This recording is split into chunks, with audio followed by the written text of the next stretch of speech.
like they can do that in a safe manner. You talked about a vaccine. The FDA is supposed to be issuing these stricter guidelines. We've been told to expect that. But then you reportedly called the FDA commissioner and really challenged him on trying to justify doing that.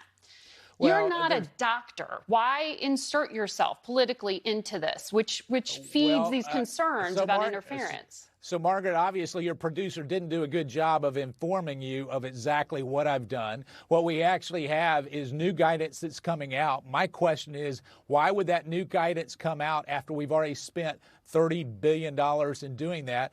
And my challenge to the FDA is just make sure it's based on science and real numbers. And so as we look at that, we're making very good progress. Why would the FDA not be basing it on science and real numbers? Why would you think that they're doing that?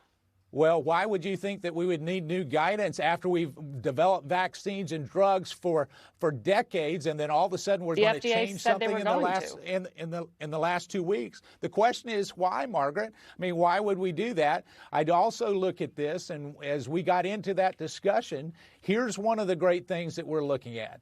If we're looking at tens of thousands of people that are in these clinical trials, we want to make sure that it's safe. The phase 1, phase 2 indicated that these vaccines that are going through are safe.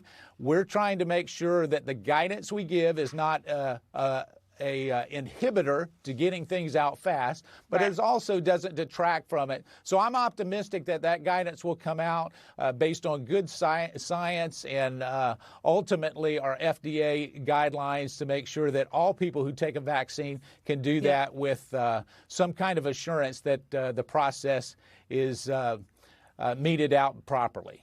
You were on